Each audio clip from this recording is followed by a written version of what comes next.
প্রতিবন্ধী ভাতা হল পশ্চিমবঙ্গ সরকার পরিচালিত অন্যতম একটি সামাজিক সুরক্ষা প্রকল্প, যার মাধ্যমে নির্দিষ্ট যোগ্যতা সম্পন্ন প্রতিবন্ধী ব্যক্তিদের প্রতি মাসে আর্থিক সহায়তা প্রদান করা হয়।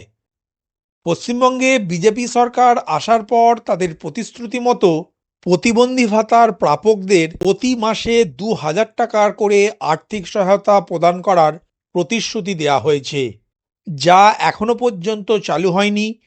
যদিও ২২ তারিখের বাজেট ঘোষণার পর আশা করি এই ভাতার পরিমাণ ১,০০০ টাকা থেকে বেড়ে ২,০০০ টাকাই হবে। প্রতিবন্ধী ভাতার জন্য প্রয়োজনীয় নথিপত্রের মধ্যে অন্যতম হল আবেদনকারীর প্রতিবন্ধী সার্টিফিকেট, আধার কার্ড, ভোটার কার্ড, ১৮ বছরের নিচে বয়স হলে তার জন্ম সার্টিফিকেট, বাসস্থানের প্রমাণপত্র, ব্যাংক পাসবুক, পাসপোর্ট মাপের একটি রঙিন ছবি এবং আবশ্যিক মোবাইল নাম্বার, যেটি আধার কার্ডের সাথে যুক্ত। নমস্কার বন্ধু, আপনাদের সাথে আমি অনিমেষ। আপনারা এখন দেখছেন কুন্ডু টেলিকম ইউটিউব চ্যানেল। চলুন শুরু করা যাক আজকের আপডেটটি। পশ্চিমবঙ্গ সরকার থেকে প্রকাশিত প্রতিবন্ধী ভাতার নতুন ফর্মটি এখন অন স্ক্রিন দেখতে পাচ্ছেন। এই ফর্মটির প্রথমেই লেখা রয়েছে to be filled in English block capital letters only, অর্থাৎ এই ফর্মটি ইংরাজির ক্যাপিটাল লেটারে লিখে পূরণ করবেন। ফর্মটির ডান দিকের উপরে affix colour passport size photograph অংশে আবেদনকারীর একটি কালার ফটো আঠা দিয়ে লাগাবেন।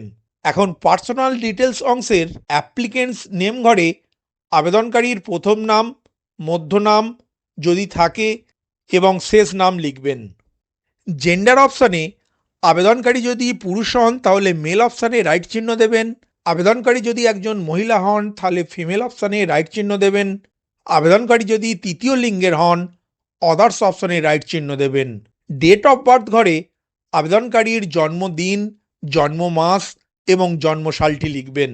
এরপর age as on 1 January of current years অংশে আবেদনকারী 2026 সালের 1 জানুয়ারি অনুযায়ী কত বছর বয়স, সেই বয়সের সংখ্যাটি এখানে লিখবেন।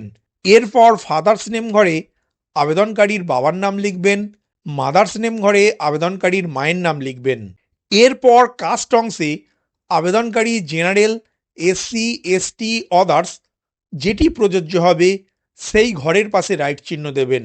মেরিটিয়াল স্ট্যাটাস অংশে আবেদনকারী অবিবাহিত হলে আনম্যারিডের পাশে রাইট চিহ্ন দেবেন। আবেদনকারী বিবাহিত হলে ম্যারিডের পাশে রাইট চিহ্ন দেবেন।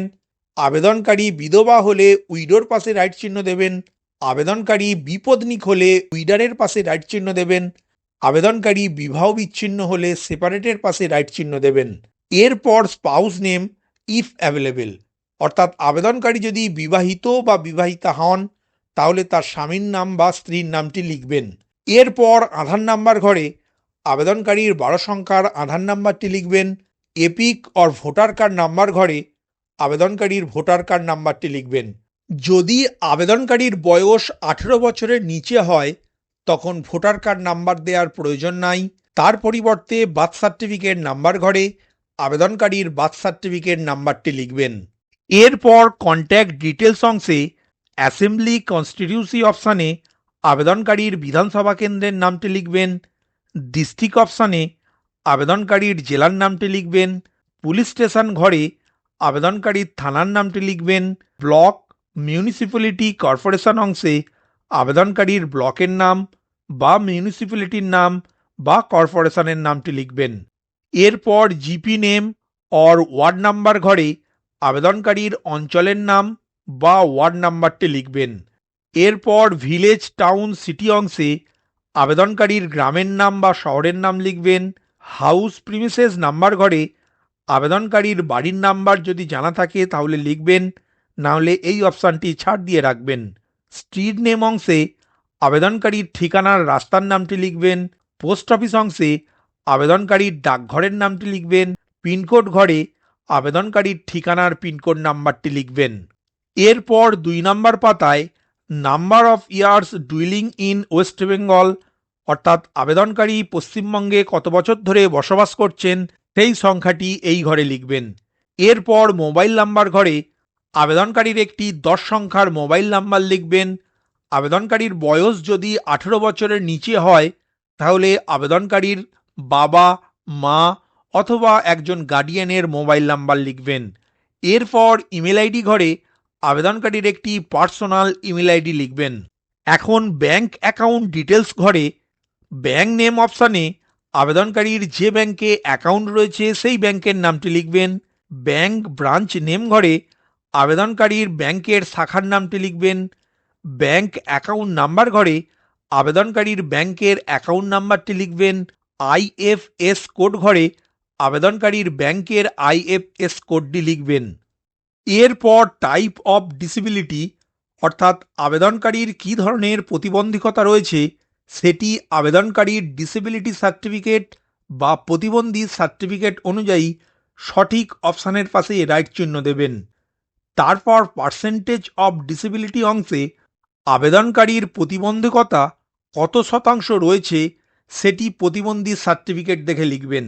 এখন name and designation of certified authority অংশে আবেদনকারীর কাছে যে প্রতিবন্ধী সার্টিফিকেটটি রয়েছে সেটি কে ইস্যু করেছে বা কোন অথরিটি ইস্যু করেছে সেই অথরিটির নামটি লিখবেন। এর পরের তালিকাটি হলো এই ফর্ম পূরণের সাথে কি কি ডকুমেন্টস আপনাকে জমা করতে হবে তার একটি তালিকা দেয়া রয়েছে। এই তালিকার মধ্যে থেকে আবেদনকারী কোন কোন ডকুমেন্টস জমা দিচ্ছেন সেই ডকুমেন্টসের নামের পাশে রাইট চিহ্ন দেবেন।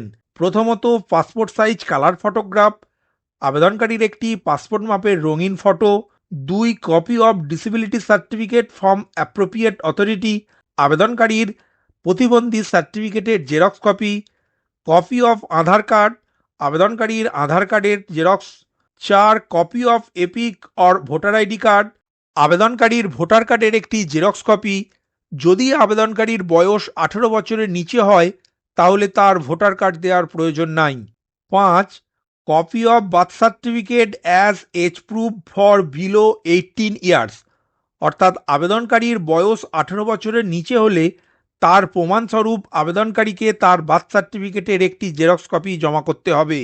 6 কপি অফ রেসিডেন্টিয়াল সার্টিফিকেট যেটি আবেদনকারী নিজের গ্রাম পঞ্চায়েত বা পৌরসভা থেকে সংগ্রহ করবেন। 7 copy of caste certificate if available আবেদনকারীর যদি একটি জাতিগত শংসাপত্র থাকে তাহলে তার একটি জেরক্স কপি জমা করবেন।